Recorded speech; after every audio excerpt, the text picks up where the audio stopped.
Hello students, welcome back. In today's lecture we are going to continue section B from question number 21. Previous lecture यानी कि lecture number 13 में हमने section B start किया था, question 15 से question 20 तक solve किया था.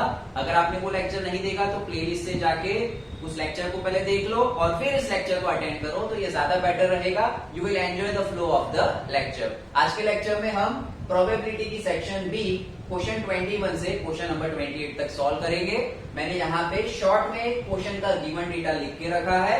आप लोग ये ट्रिक से वीडियो को देखना कि हर क्वेश्चन के बाद वीडियो को पॉज करके क्वेश्चन रीड कर लेना और फिर जो मैं सॉल्यूशन देता हूँ उस सॉल्यूशन को आप समझ लेना.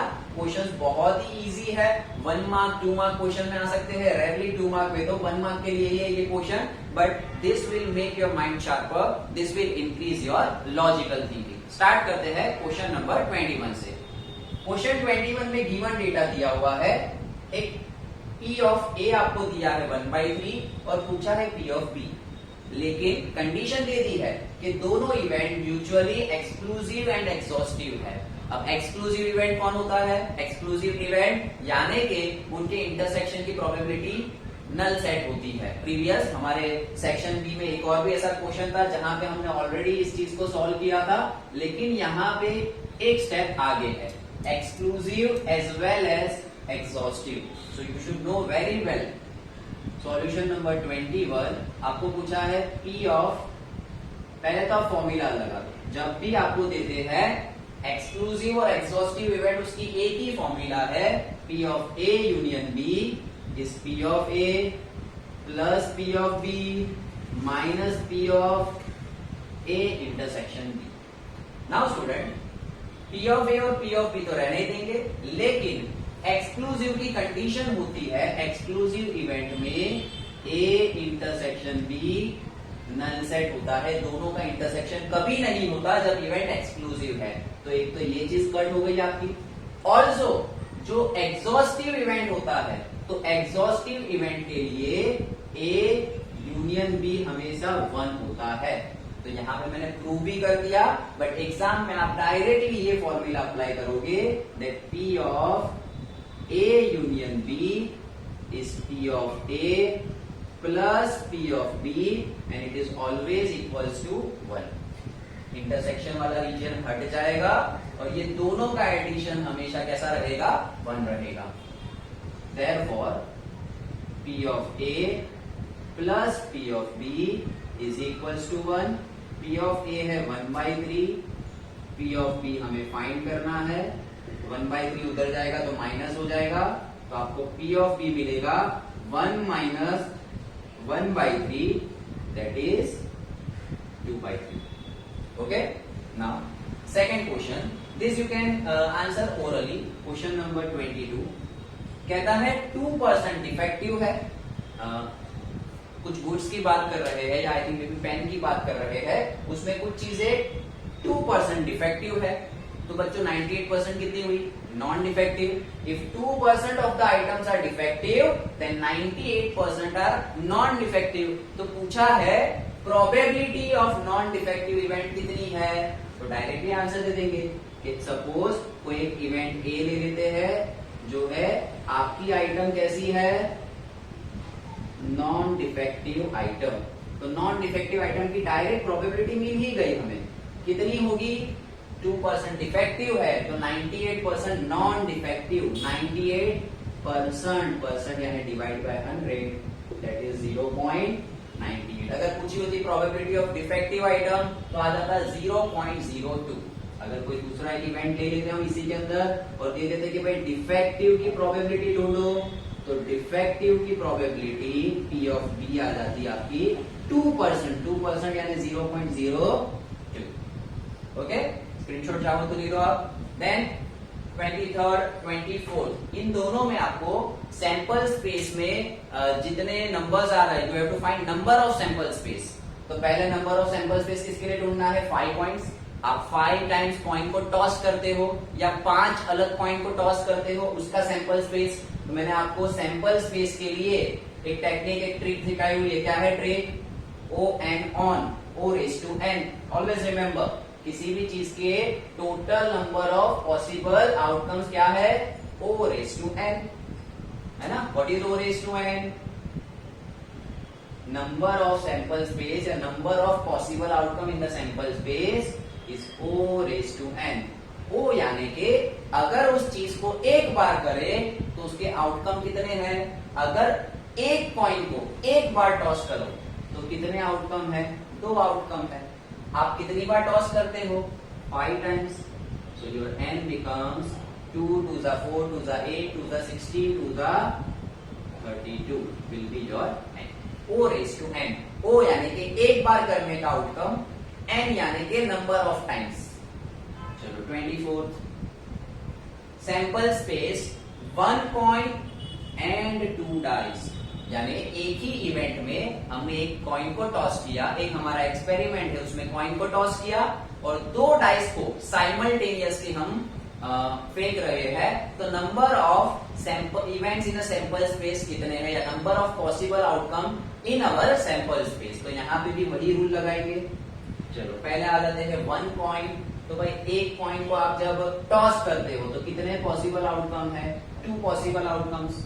एंड यानी मल्टीप्लाई 2 डाइस. अगर आप एक डाई को फेंको तो 6 पॉसिबल आउटकम्स. तो अगर ये रूल लगाओगे तो 6 की पावर कितनी आएगी. 2. So you will get n is equals to 2 multiply 36, that is 72. Clear. सिर्फ ये रूल याद रखना है. O raised to n. O is your one time outcome, n is number of times. यहां एंड था इसीलिए मल्टीप्लाई आया. चलो question number 25. Question number 25. Question 25 में दिया है कि एक इवेंट ए है, वो 0.7 यानी प्रोबेबिलिटी ऑफ इवेंट ए देके रखा है 0.7.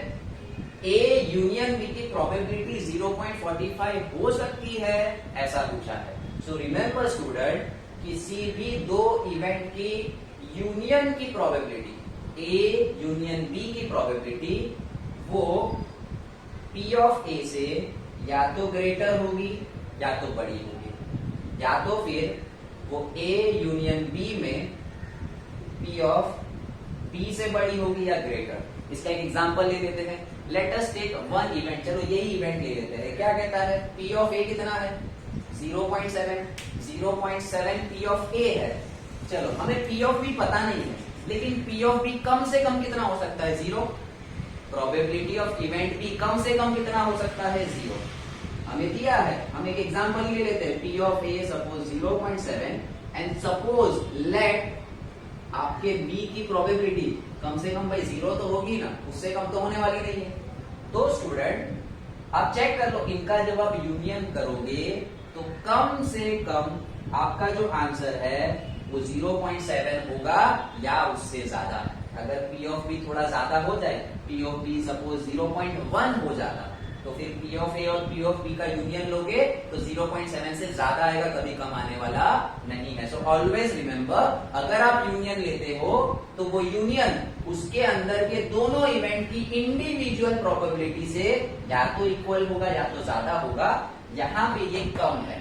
P of A union B वो पी ऑफ ए से कम है. So this is not possible. Answer लिख देना, no it is not possible. Okay. Now coming to question 26. Sample space 2 cards with replacement. Sample space पूछा है इसका 2 cards का with replacement. Question number 26. Read कर लो आप question.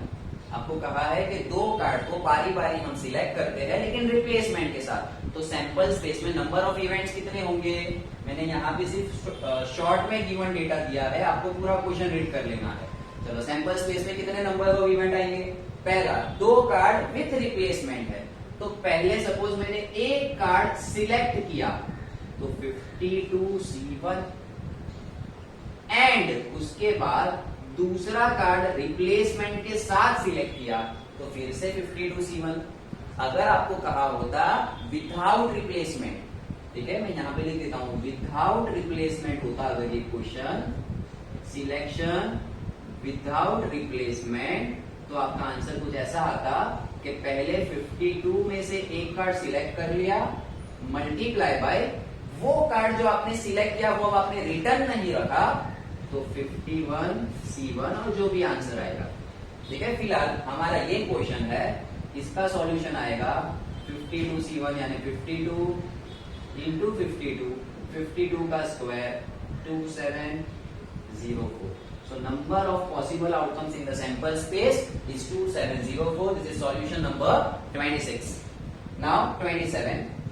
P of B when A, यानी if conditional probability they the, if A then probability of B is 1/2, P of A intersection B भी दिया है और कहा है अगर दोनों इंडिपेंडेंट इवेंट है तो P of A कितना होगा, both the events are independent। तो सीधा सीधा फॉर्मूला लगा लो ना स्टूडेंट। क्वेश्चन नंबर 27 हम किसकी फॉर्मूला अप्लाई कर देते हैं।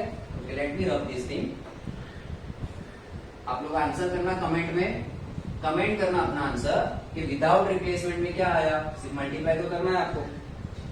Number 27 P of B when the probability of A is going to occur।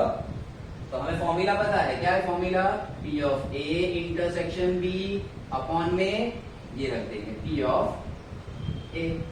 चलो फाइंड क्या करना है आपको, P of A फाइंड करना है, तो P of A को सब्जेक्ट बना दो, P of A ऊपर और आपका P of B when A नीचे। अब आप क्या करो, वैल्यूज अब पुट करो, डायरेक्ट पहले वैल्यूज मत रख देना, क्योंकि आप पहले वैल्यूज रख दोगे ना तो फिर आपको कटिंग में, मल्टीप्लाई, डिवाइड में कौन कहाँ जाएगा वो समझ में नहीं आएगा, यू विल गेट कंफ्यूज। तो जो फाइंड करना है पहले उसको सब्जेक्ट बना लो और जो दिया हुआ है उसको अपॉन में ले लो, पहले सिंप्लीफाई कर लो और अब वैल्यू पुट करो।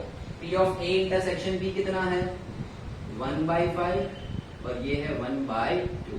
तो देखो डिनोमिनेटर का डिनोमिनेटर आ जाएगा न्यूमरेटर में, so it will be 1/5 into 2/1 and your answer will be 2/5।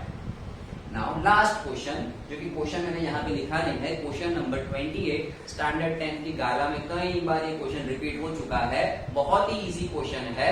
Question मैं रीड कर रहा हूँ, आप लोग माइंड में रख लो, इस टाइप का क्वेश्चन आने ही वाला है एग्जाम में। कहा है कि 1998 टिकट्स में से, means out of 2000 ticket 1998 tickets में लॉटरी या प्राइज लगा नहीं, then what is the probability कि एक टिकट निकालने पे उसमें प्राइज लगेगा। चलो क्वेश्चन क्या दिया हुआ है, क्वेश्चन नंबर 28, 27 का स्क्रीनशॉट ले लो। Question 28 is very easy question, very logical question. Question number 28 दिया है कि आउट ऑफ 2000 टिकट इसमें प्राइस नहीं लगता, देयर इज नो प्राइस, ये हमें दिया हुआ है। और पूछा है कि अगर हम एक टिकट निकालते हैं तो उसकी प्रोबेबिलिटी कितनी है कि प्राइस मिलेगी हमें। तो पहले हम इसका उल्टा समझ लेते हैं कि आउट ऑफ 2000 1998 टिकट्स में कोई प्राइस नहीं है, यानी 2 टिकट्स आउट ऑफ 2000 उसमें श्योरली क्या है, प्राइस है या फिर जो भी लॉटरी वगैरह लगने वाली है। तो 2 आउट ऑफ 2000 क्वेश्चन में पूछा है एक लॉटरी निकलने की चांसेस या probability of getting the prize. तो probability of getting the prize क्या होगा, 2 out of 2000, it means 1 out of 1000 is your answer. ठीक है, so out of 2000 tickets 2 ticket में प्राइस होगा या आउट ऑफ 1000 टिकट एक टिकट में प्राइस होगा। This is the question given to you. So very simple question, बहुत ही ज्यादा इजी क्वेश्चन है, but yes you have to remember some particular rules and regulation और इस टाइप के क्वेश्चन सॉल्व करो। हमने आज सेक्शन बी किया है, नेक्स्ट लेक्चर में सेक्शन सी के भी कुछ इस तरह के क्वेश्चन लेंगे और सेक्शन डी भी सॉल्व करेंगे, तो हमारा प्रोबेबिलिटी कंप्लीट हो जाएगा। I hope so you understood the lecture very well. Keep working hard, aim high, have a blessed day.